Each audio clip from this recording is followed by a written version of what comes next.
I'm just going to show you a couple of things, just how the interfaces work for some of the remote controlled items, I guess, that I have at the house. So SmartThings is where most things is managed. Most of the devices are managed, I guess. So all of the light switches and plugs and things like that. And I don't have a lot, but they're in here. One thing that I do actually tend to use outside of the app that has everything in it. You can see the front door lock is there, but I actually really like the app that comes with the door lock itself in terms of managing it.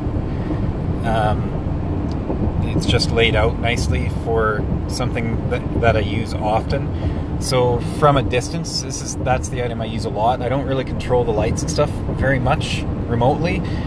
I just set the automations up and I can monitor from SmartThings. That's more what I use the app for. But I'll open up, so August is what I'm opening, so that's my door lock. I only have one, so you can put a picture and background and name each one. So you might name it front door, back door. I just named mine home and put the picture of the lake in there. So I'm clicking on home.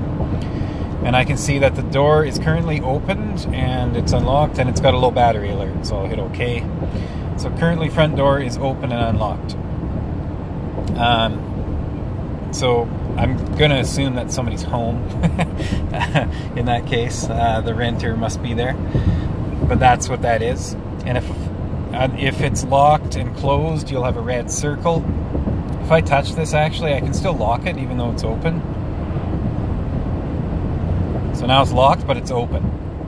And if and now it's unlocked again. And now I just got to see that it says it was manually unlocked. So he's standing at the door wondering what the heck's going on. And he just unlocked it again. And so if we lock it again, we could probably really mess with him, but I'll leave him alone. So that's what's happening there. So in this app, you can see that the door is opened or closed, and also if it's locked or unlocked. You can see if it's locked or unlocked in your main app that controls the rest of the house, but you cannot see whether the door is open or closed. So that's one reason that I use this app in particular. The other is I can set up really easily. I can send somebody a code for the keypad from this app also really easily. So I can see that, so Justin is home and he unlocked the front door with his code and the keypad, so we can see that. So if you had somebody feeding pets or something like that, you would actually be able to check and make sure they were there and fed the pets, which is pretty sweet. So that's a nice thing to have. Also, if you ever had an issue where you're broken into or something, this data might help. But yeah, so that's there. So to set people up, there's in here, you have your where you can add more people. And then there's some other settings as well. I don't have the camera. You can get a camera that fits around your deadbolt as well. Front door camera or whatever. And that's one I don't have. I do have the keypad, and then you need the connect little thing there as well. And the other part is the door lock. This one's also cool because you don't have to change your deadbolts. It only replaces the lever on the inside. And so I'll show you options for deadbolts, but there are two that are really good, and this is one of them. It just kind of depends on what you care most about. But again, we go back to the main screen, and the door is still open. I'm not sure why he's still has the door open, but whatever. But he's clearly standing there, because if I lock it, he'll unlock it again. Manually, because he can turn it. So that is the August lock interface, and I'll show you a little bit more of the SmartThings. So again, I don't really control lights from here often, unless I'm in bed and there's a light left on or something like that. But I have them automated. So for example, I have a light in the morning that in the bedroom, just a lamp that dims up over 30 minutes. And it's a nice way to wake up. It actually helps me wake up in the morning. It's kind of like the sun's coming up, but in wintertime it's actually not.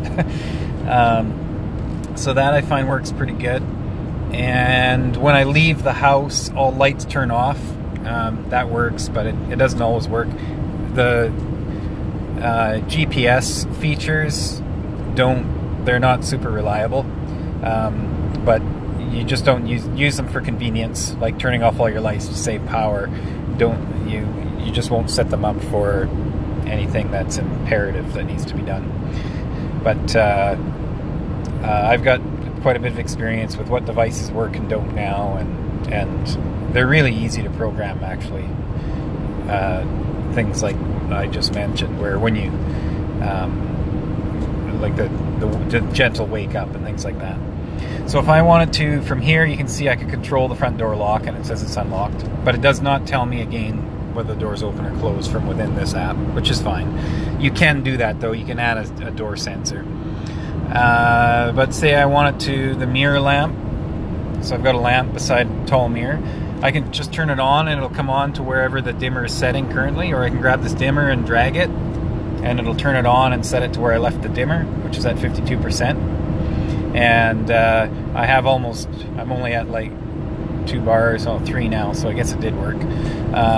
But I'm not at the house right now, so this is all working just over cellular network to the house, and then all of the equipment there is connected to the hub, which is connected to my internet. So that's kind of what it looks like when you're operating this stuff. If you had the camera, things like that, then of course you can also take a look at cameras if you need to, which might be handy for a few things, especially for your bees, stuff like that. Yeah, so those are some things you can look at.